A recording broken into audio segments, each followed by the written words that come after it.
Welcome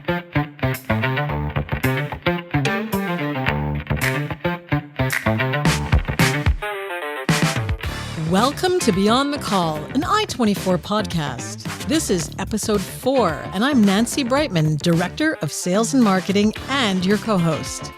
Today we'll be exploring a fascinating topic, the psychology of first impressions, with your host, Gary Blair, President and Chief Engagement Officer at I-24. We're joined by two incredible guests, Dr. Nate Fuks, psychologist, and Michaud, Director of Operations at I-24. Together, we'll unpack what makes a great first impression, from the science behind it to the systems that support it. Whether you're resolving a complaint, taking down critical information, or pitching your services, those first few seconds matter more than most people realize. Hey, Gary. Welcome to your podcast. Did I make a good first impression right now? Oh, Nancy, thank you. You always make a great first impression. Aw, that's so sweet. So I want to start with you in this podcast. In the world of I-24, we say that you never get a second chance to make a first impression. Can you talk about that a little bit, what that means to you? Yeah, sure I can. The indoctrination I had when I came into the business is a family business, as I've spoken about before on the podcast. Started by my grandmother and my parents. My dad's background, one of his myriad backgrounds before he got into business for himself, was in the radio business. And he talked about sales because he started his career in selling radio time, advertising time, and so forth. And he used to talk about first impressions all of the time.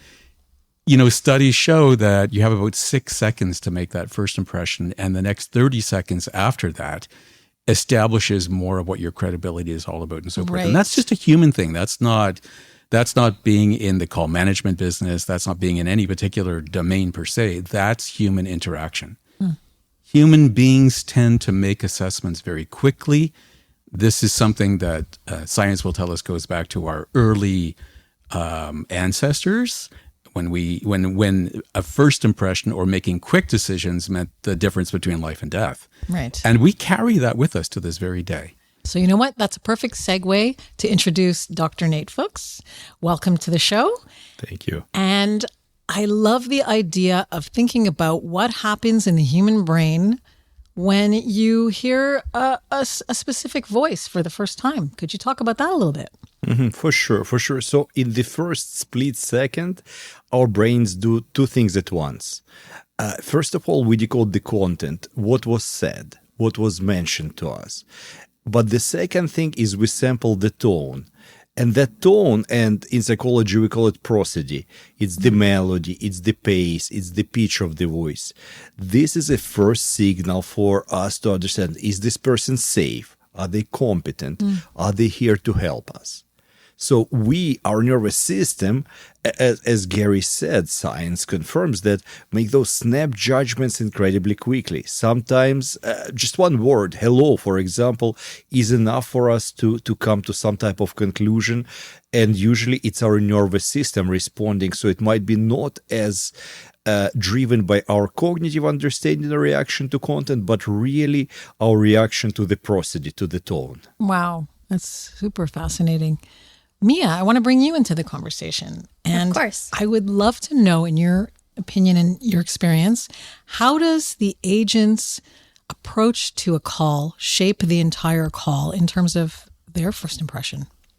I feel like it goes into two different things. First of all, they truly set the tone for the call. So, of course, the first few seconds are really important.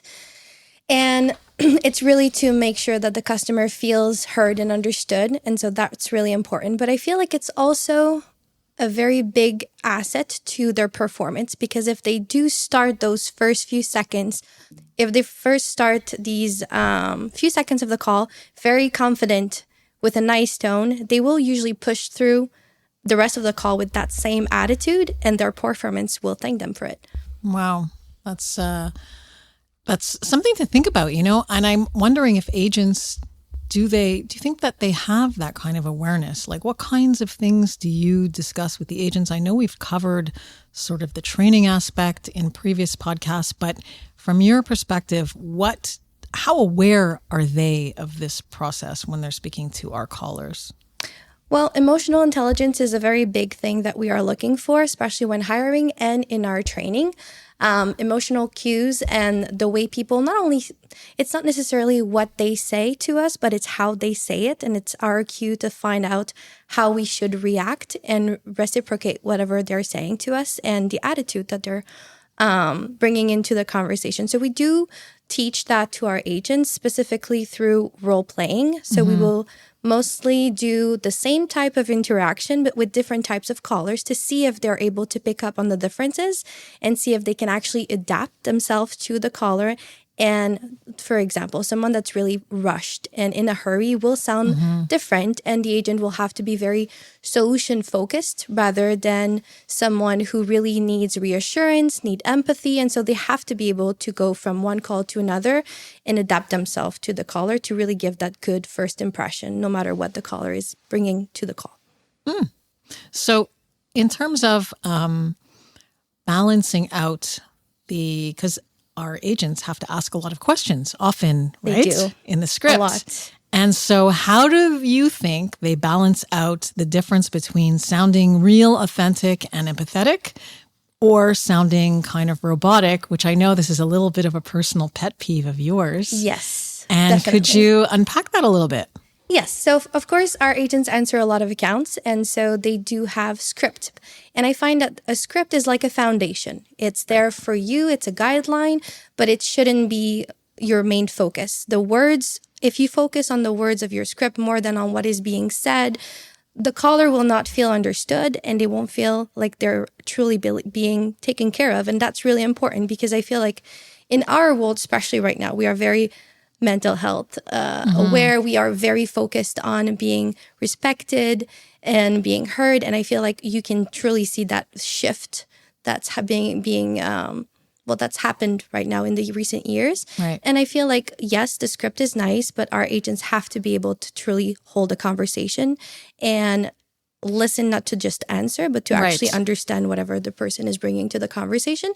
And it's taking a lot of practice and a lot of training, especially for younger agents, for sure. I think that it's not something that is as present anymore as it used to be with other generations in the past.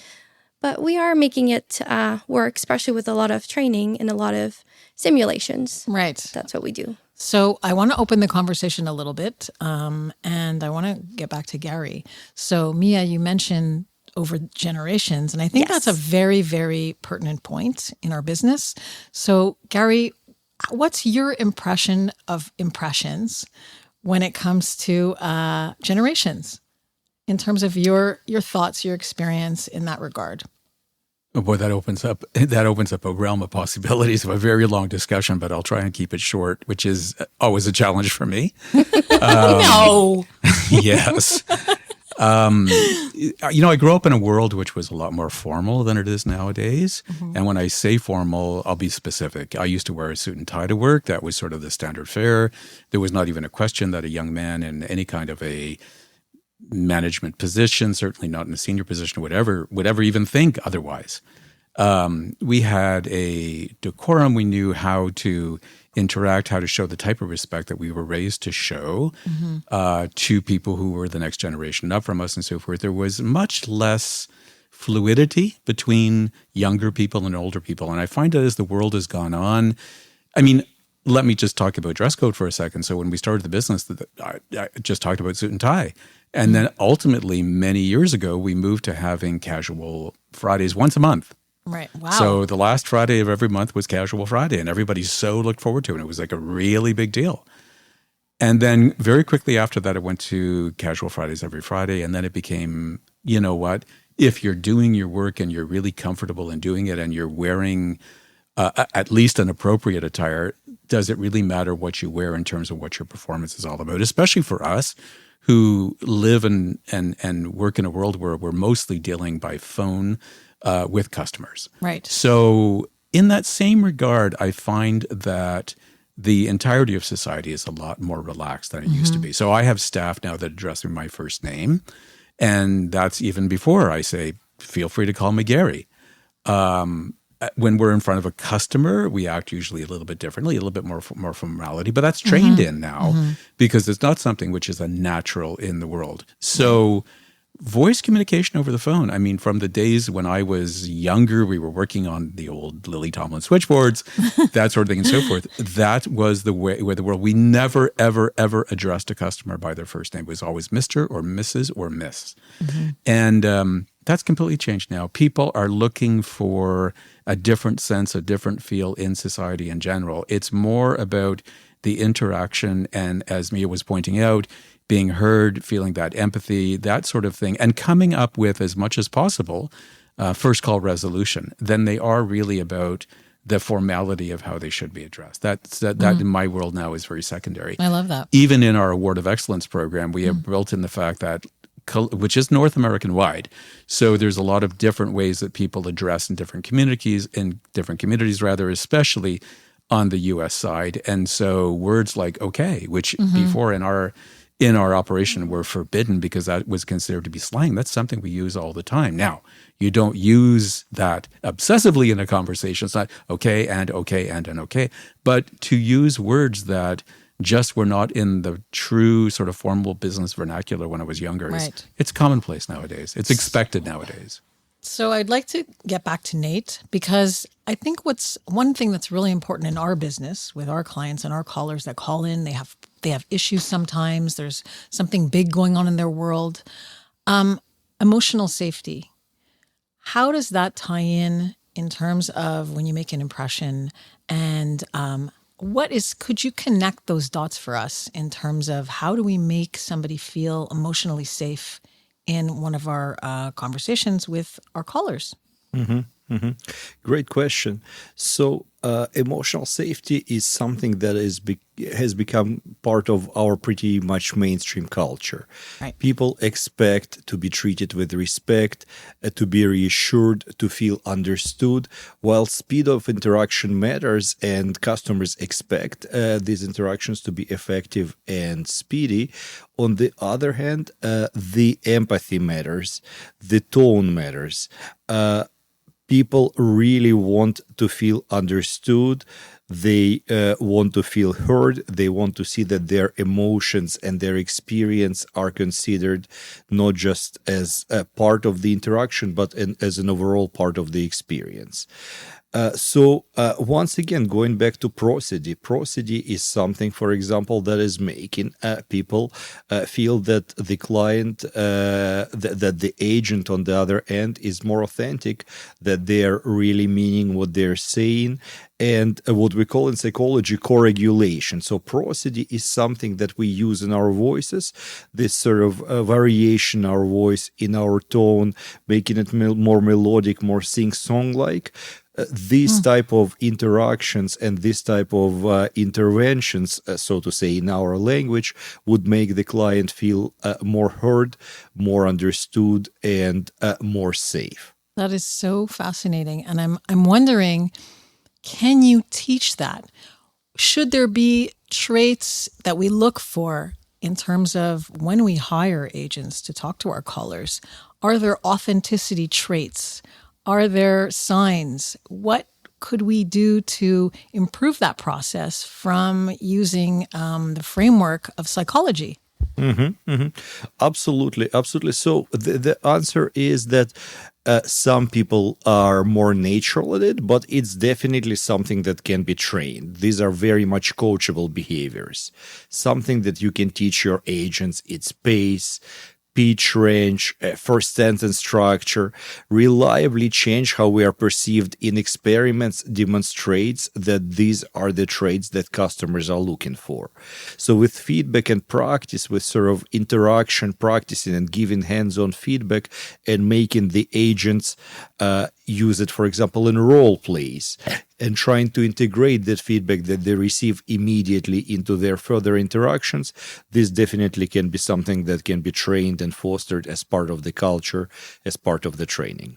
That's really helpful in the sense that it is, we do have agents that have to ask a lot of questions. And if you've been doing this over and over all day, I would imagine, and Mia, you're the expert here, I would imagine that it would start to become robotic, even if that wasn't the original intention of the agents. So if you do have to ask a series of questions, and are there specific things that you could just point out that could take an agent from script robotic to more, making it more of a natural conversation, even if they have to ask a series of questions to reach a goal per the client's script that they've, they want us to ask certain questions. So what are some of the small tips that you could, that you would give some of our agents in that regard? Mm-hmm.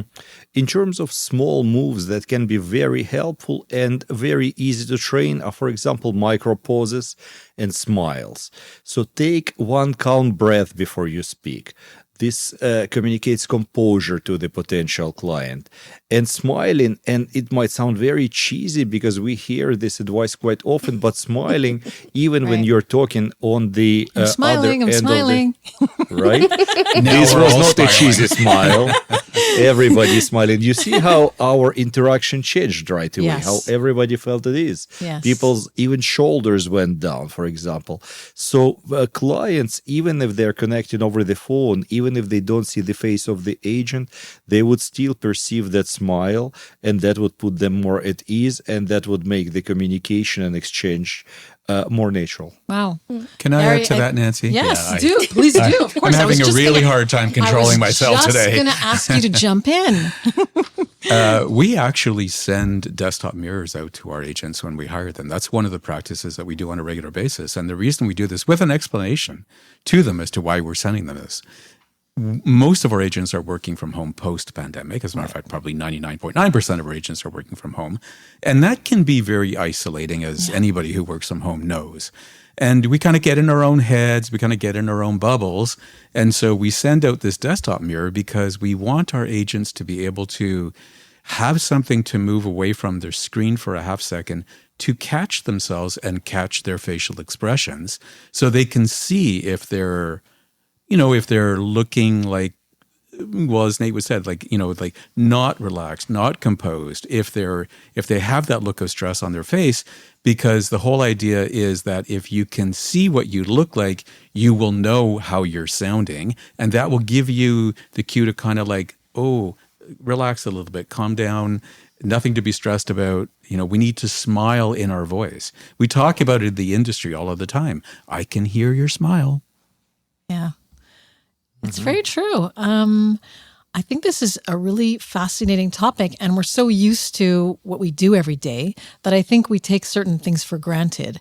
And Mia, I'm really interested in how you continue this process with agents, because you have an initial training process that everybody goes through, right? We do, yes. That encompasses a lot of this. But do you think there's things going forward that little things you've heard here today that resonate with you and that you would want to apply? Or do you think that we're doing a really great job already? I'd love to know your impressions of what we could improve upon. Well, I think that this whole smiling thing, we've got it under control. Yeah. We have put so much emphasis on that over the years, especially smiling through the phone. That's how we teach it to our agents. Especially, we talk about it, especially with the whole idea that if you sound nice, if you sound like you want to help, the caller will be a lot more receptive to answer all of your questions. Because I don't know about you guys, but if I'm being asked a whole ton of personal information by someone that's not being nice to me, I don't really feel like I want to give all my information. And that really helps them understand also that the call will be a lot easier if they sound nice, if they sound helpful, and that usually starts with a smile. So I think the smile, we've got it covered, especially we call it the wow factor. It's actually a call criteria because we've discovered that, especially I think now more than ever, our customers are not just looking at KPIs like the call length and how long it took for an agent to finish the call as fast as they could, but it's also the end game. So how did the caller feel? Did their customer feel understood? How was the transaction? Was it just one call to finish the service request, or was it something where the caller can come back to the client and say, you know what, I had a really great experience. Like, this agent was really nice. So I think this is good. What I am taking from this conversation, is mostly the pace, because I think that this, especially where you have a lot of calls and it's a fast-paced environment, it can be difficult to forget that you don't have to run for the hills. You don't have to go so fast all the time. You can take a breath. You can take a small pause, and it's not going to take away all the confidence and all the work that you're doing if you take your time to do it. Sometimes it can actually show the opposite. I think that when you take the time to take a breath and take a pause, make sure that you read things and you ask all your questions nicely and with composure, it can actually show that you're confident in what you're doing, and it can actually make the caller feel more at ease with whatever you're doing for them. So I would like to... Oh, I think Gary has something to add to that. Gary put up his hand. Gary, we're not in school. You can jump in anytime. This is your podcast, Gary. Yes. Jump in, please. I've been given the strict rules of the podcast, Nancy. To add to what both Nate and Mia said, one of the things that we also train in that we haven't spoken about today is the very important selection of the words that we use. Yes. So words have power. I've always believed that. Years ago, I had a tremendously influential woman in my life who taught me that when we think things, words have a certain power, but that power is resident only within our minds. When we say things, they gain a whole other power, especially if we're saying them in a group of people. So we've sort of made a public statement about the words that we're using, and then the written word is the most powerful one because it's left for history. Right. And Love so that. words in our business have always been important. So we have ways of training agents. When Mia was saying before, when an agent gets a caller who's rushed, for example, they're usually stressed. Stress goes with the whole rush thing. And we have some that call and they're kind of upset about something, which is why they're calling the company that we're answering for to try and get something resolved and that sort of thing. So there's ways of saying things that will imply empathy better than other words. So if a caller asks an agent something and the agent says, I don't know if I can help you with that, versus let me see what I can do to help you out with that. Right. So when you see the difference between the approach of the words that are actually used, you, as Nate was saying, you can coach people, you can teach these skills. They're all teachable skills. And the reaction that you get from the caller is buy-in instead of, is this person really going to help me? Because that wasn't the answer that I really wanted to hear, or certainly is not building the confidence that you're looking for when you now have to go into the next steps. And I'll also add to that the way that we build scripts, and I wish I could find a better word for our industry to use than scripts because it sounds so scripted. Well, think about that. But what we do in that regard is the way that all calls are answered in the vast majority of accounts where we're assisting somebody who has an issue is that we will greet the caller.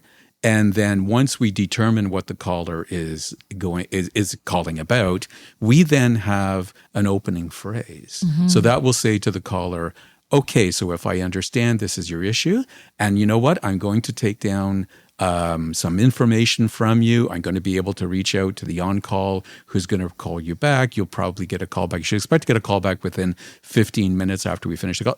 That sort of reassurance to the caller as to what the agent's going to do, because they don't know that they've reached the call management company of the company that they're calling. Where it's a totally transparent thing, and whether it is us or whether it's our customer themselves our client themselves when they answer their own phones, people kind of just don't want to start dumping information on you. They want to know what you are going to do to help them out in their situation. So clarifying that at the very outset sets the pace for being able to gather the information without the person saying, what's with all the information gathered? If you tell them at the end of all of that, you've lost the opportunity to reassure them. I think that's a great point. Preparing people for what the process is going to be so that they have an expectation up front. I think that's really helpful. I want to jump to Nate. It looks like you wanted to jump in. I wanted to ask you a specific question, but by all means, go ahead. But what I did want to ask you was some words that we should think about incorporating into how we speak with callers, but we could put that on the side because you did want to say something. So please jump in and say what you wanted to say. So I wanted to add to what Gary was saying about the use of words and about how the callers are greeted or how they are interacted with, because what you are describing, we call in counseling psychology micro skills, counseling micro skills. So some of those words actually, to answer your question, are minimal encouragers. Okay, for example, one word that you used before as something that's new to the industry, and I'm not specialist in your industry, so this might not sit well with you, but what we usually see that helps clients or people in general feel understood, appreciated, is when they are talking, when they're explaining their, in our case, it would be presenting issue, in your case, it would be a problem or an issue, is responding sort of in the background with minimal encouragers such as okay, right? This is one of the ways to make the caller feel understood and that you're tracking them, that I'm with you, I'm hearing you, I'm understanding you, I'm staying with you, I am connected to the content you're communicating and I'm understanding it. Other ways to do it, we call that, for example, summarization or validation, right? When you just summarize, okay, I guess in your industry it can sound like something like, okay, so I understand that you've been doing X and now your challenge is Y. Is that correct? So checking your understanding with the client by providing summary makes the client understood, makes the client, okay, I wasn't just talking for nothing. They were not just following their script and they will ask me the same questions. They actually understand me. They're connecting with me. And it also communicates empathy. For example, validation such as, I hear you. Oh, that must have been very stressful for you. These things communicate empathy and understanding. I relate to your experience. I understand that you have been possibly struggling with this particular issue. I understand that this caused you a lot of distress or made your day difficult. So these are some of the examples of how we can use language, words, and also tracking and minimal encouragers to make our clients feel heard and understood. Wow, I love that. I do have a question now. Yeah, please. Because we do have some rules about, criteria about slang. And so in the Excellence program, it is kind of picky. So I would like to just make sure, whenever we say, I see, I understand, rather than, okay, would that still be considered as minimal encouragers as well? I would say yes. Clients are pretty attuned to the realities of our language and exchange. So unless it's some type of specific program or you are working with people who don't necessarily have cultural and linguistic competencies to relate to that and who might experience it as disrespectful. For example, Gary was talking about the cultures and expectations and the norms. So let's say if you're working with some specific population or some geographical location where this type of informal communication would be considered as disrespectful or not culturally attuned, maybe then you need to sort of apply cultural filters. But in general, I would assume if you're working with North American markets, people would understand when you say, I see, that you are just tracking them, that you're just showing your understanding and appreciation of the content of the issue they're describing, as well as the emotional response to the challenge related to that particular issue. I love that. Thank That's you. fantastic. And I I'd just love add it. to what Nate said, because the term that we use in the office all the time is a reformulation.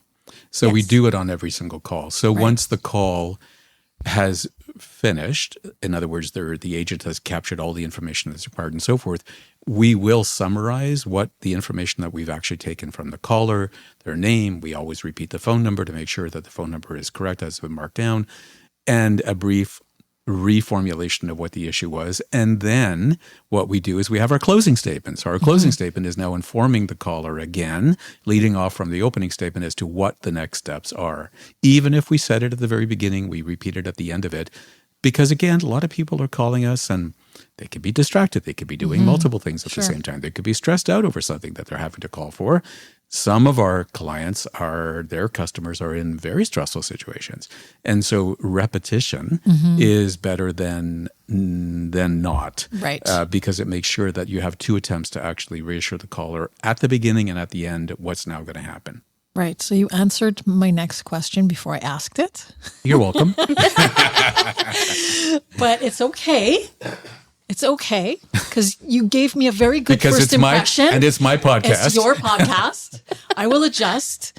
But I did want to ask, and I think we could dig into this a little bit because we're talking about first impressions, but I'm interested also in last impressions. So you talked about the reformulation.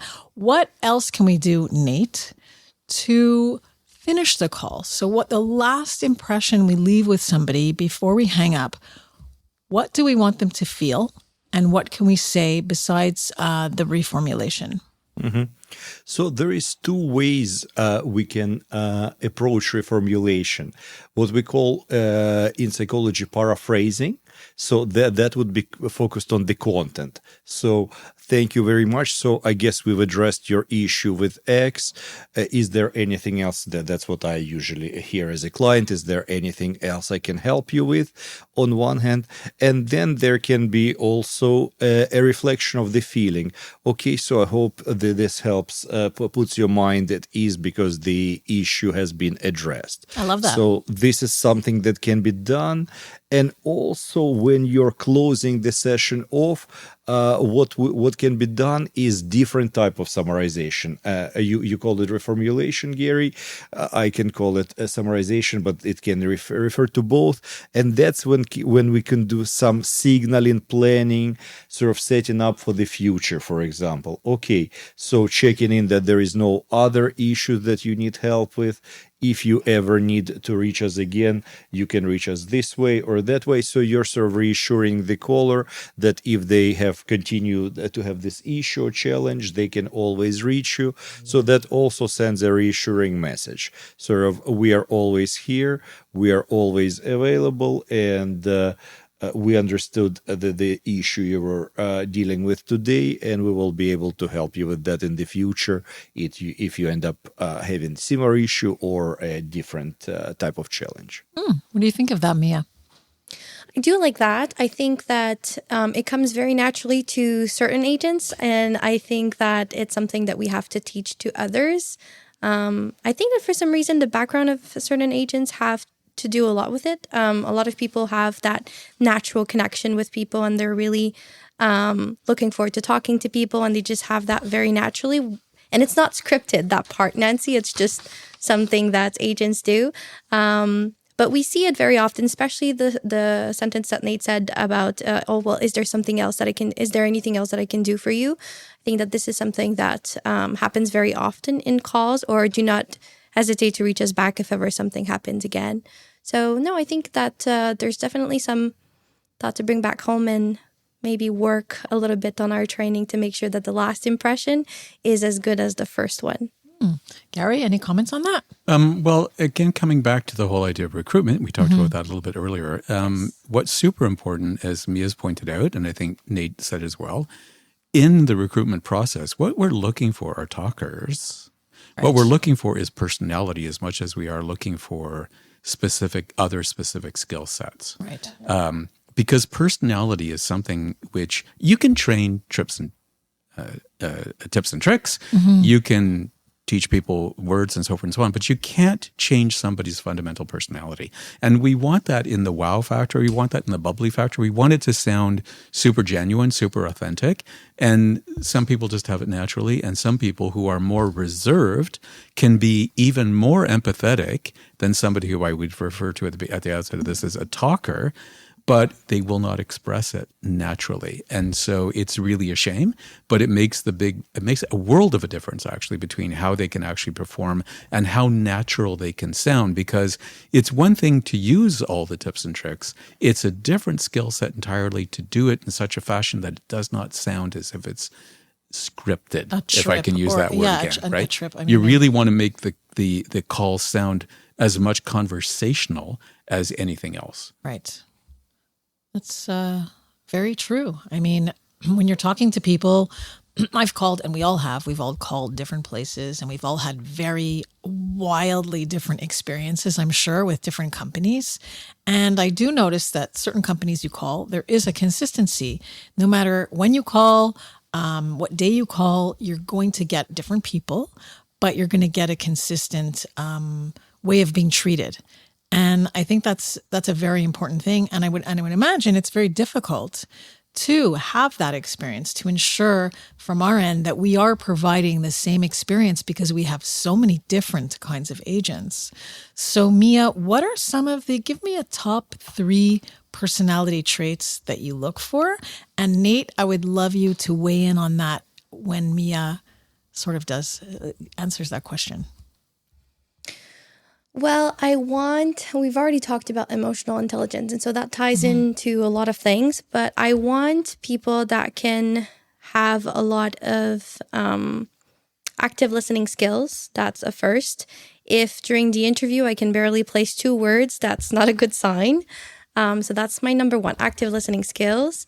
I feel like someone that can truly hold a conversation and not sound scripted, even in an interview where you're stressed, you want to look your best, sound your best. I find that someone that can actually have a conversation with me, and my interviews, by the way, are very casual. So I feel like that helps hold a conversation and have that true conversation bond rather than a formal interview. But yes, people that can actually ask questions. If they ask questions and they're genuine with the way that they bring up their points or their questions, I feel like that's really important. And I would say I want someone fun. I want someone that has personality. It can vary. We have all sorts of people, and I love that for us. I think that that's what makes I-24 so great. But I do want someone that can bring a little something to the table, whether it's someone that's really funny, whether it's someone that can, talk to people, build relationships even remotely. You have to find some sort of a personality that fits in. And I think that's what I'm looking for when I interview people. I want to see who they are as a person and see how they can actually sound over the phone and build connection over the phone with people. Is that, before we go to Nate, is that difficult to find? It is, especially bilingual. It is. Nate, do you have something to add to that? Yes, I think Mia identified all the key characteristics. What I can add to that, maybe curiosity in human nature. Love that. Folks that are curious in human nature, they tend to be curious about human interactions. They tend to maybe project who they have on the other side of the line, what their circumstances might be. They might adjust the pace of their interaction to meet the client where they're at. They might use intuitively, without knowing those terms or without even being trained, they might sort of use what we once again call co-regulation, where the way that the agent interacts puts the client at ease, makes the client feel reassured that my challenges, whatever I'm bringing to the table, will be addressed and treated with care and respect. So I think these might be some traits that I would add to what Mia already said. Really love that. I think this is so fascinating to be sitting here talking with a psychologist when our business is so human to human interaction based. And I think it's just so apropos. Gary, any summarizing comments? We're going to go to gratitude because I don't know how much more we have to talk about this, but what's your take on that? So, I want us to hire Nate, right now. So I know a very successful businessman who actually hired a psychologist on a full-time basis. He has a very large company. He's dealing with a huge staff. And people are people. And he thought, I need to get out of the business of dealing with some of the issues with folks. So I'm actually he started on a part-time basis. He had a particular problem with somebody, and they were able to work it out with the assistance of a professional. And then he realized that, oh, I could use this here, I could use this there. And then said, you know what? My business is so large and people are people are people. And listen, we're all the same no matter where we come from. I mean, the basics of humanity haven't changed at all. And this is something that allows him to help grow his staff in many ways that most employers probably don't even think about. Yeah. And I have a great deal of admiration for him. In terms of psychology, so I studied psychology, right? That was one of my career paths that I was definitely considering when I was younger. And so for me, that has always been the most interesting part of my formal education, was when I was in that route. And so I've carried that my whole life. And so everything to me is about psychology. Everything about our human interactions. I've argued black and blue my whole entire life that it's all about the presentation, right? It's all about how you put yourself forward. It's all about how you understand what the motivations of the basic human nature are and who the individual you're dealing with. Like, where do they sort of fit in the spectrum of humanity? And so if you are an agent in our business, if you're a customer service rep in our business, if you're a salesperson in our business, you are interacting with human beings. And that means you have to be very well aware of human psychology, because it gives you the upper hand when you are keeping that consciousness in your mind all of the time about who you're speaking to and meeting the caller, the client, the supplier, whoever they are, on their level. That is when you will have the most connected of any interactions with another human being, period. I say it in our sales meetings on a regular basis. Sales is all psychology. Right. But that's just in the sales department. When I meet with the customer service team, I say, customer service is all about human psychology. I mean, I repeat it and repeat it and repeat it because it is who we are as a species. Yeah. No, it's very, very true. Nate. Yes, Gary. I mean, as you're talking, what came up for me, I'm observing you folks, and I'm not formally assessing you. No, not yet. That comes post podcast. Not yet. We didn't. You didn't consent to that. But what's becoming apparent is that also this emphasis on empathy and integrating human psychology into your work is a big part of your culture. Yes, I mean, when you, Gary, as a leader, talk about it, it's obvious how much emphasis you put into it. So you're modeling it with your presence, with the message you're sending, even when we're chatting informally here during the warm-up for the podcast. Mia, when you are talking, I just feel reassured. I just feel safer. I mean, your voice is exactly what I would want to hear if I'm calling to be helped to support it with something. Well, thank you. Feels genuine and reassuring. Wow. And you, Nancy, feel so enthusiastic and so eager. Once again, I feel like this is something who is motivated, who is driven to try and help me. So it's kind of what's becoming apparent is that how much it's part of the culture. So when you integrate it and when you model it, communicating at different levels, even with internal communications, even with training, and with interactions, management decisions, it becomes apparent and it sort of goes all the way throughout the organization. So I think, folks, you're doing an impressive job in terms of integrating this emphasis on empathy and understanding of folks into your culture. Wow. Thank you so Thank you. much. It's lovely to hear. It really is. We do work very hard and Very very intentionally on our culture. Yeah. It is really, okay, this is podcast number 4. I've said it in at least 2 other podcasts, but this really is the best culture that I've ever experienced in any company. It really, really is. And big kudos to Gary. Okay, this is turning into a little bit of a love fest. But no, really, big kudos to Gary because it does emanate from the leadership, and it is just a fantastic culture. I have to say that. Beautiful.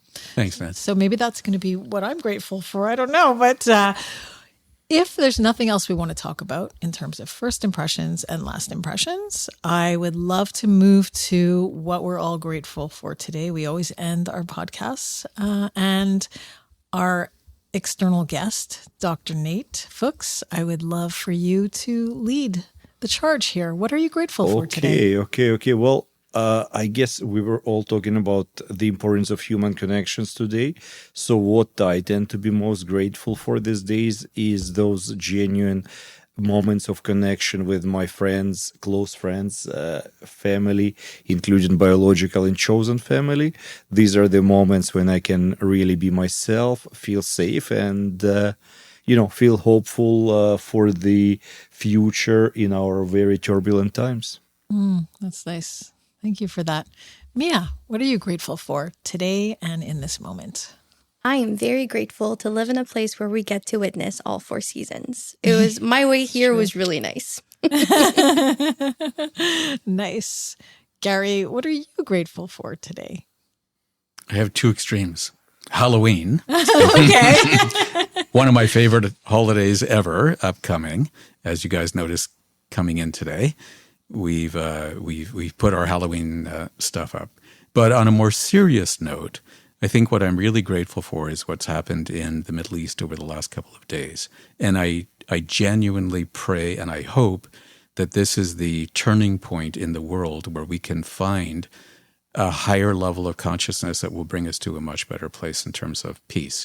When I look and I see all the lives disrupted, all of the pain, the tears on all sides, it's just so disheartening to think in 2025 that we're still in that place as human beings. And again, coming back to psychology, I wish that people in leadership roles could really hear each other. And I genuinely hope that with this very, very unfortunate chapter, that this will be a turning point. Wow, that's really nice. You have to ask me. Oh, Nancy. Yes, Gary. Thank you for the prompt. And what are you most grateful for today? I'm really grateful in this moment because I'm going to just, there's a lot of things in my life that I'm grateful for, but I'm grateful that I get to have fun in my work because I love what I do. I love the people that I work with, and it truly is a blessing. It's a lot of fun. Like, I really wake up every day motivated, having a lot of ideas, and being very happy to go to work every day. And I know that isn't the case for a lot of people at all. I know that. I'm sure Dr. Nate, you talk to a lot of people who are not happy in their work. Unfortunately, you're very, very accurate in that assessment. Yeah. Yes. So I'm really grateful for that. And Daniel, I want to bring you into the conversation. Daniel is our podcast engineer. And Daniel, I want to know today, this is the first time I've asked you, I want to know what you're grateful for today and in this moment. Well, in my immediate field of vision are 4 wonderful people who have spoken true to their hearts on an amazing podcast that is enlightening. Every moment is something you can take away no matter what field you're in. And if you're in this field, I hope you're listening because these people are very special and I'm privileged to get to work with them. Oh, wow. I don't think we can top that. I think we're just going to have to end right now. Thank you so much, Daniel. You're welcome. That's so sweet. We hope you enjoyed this episode on the psychology of first impressions. If you found it helpful, please subscribe and share wherever you listen. And leave us a comment. We love hearing your feedback and suggestions. To learn more about I-24, follow us on Facebook, Instagram, and LinkedIn. Did you know that I-24 is proudly 100% Canadian owned and operated? All our staff and call agents live and work in Canada. Not everyone can say that, so do your research. Visit i24image.com to learn more about our call management services and multi-channel business solutions. I'm your producer and co-host, Nancy Breitman. Technical production, Daniel Moskovich. Until next month, bye. Canadian.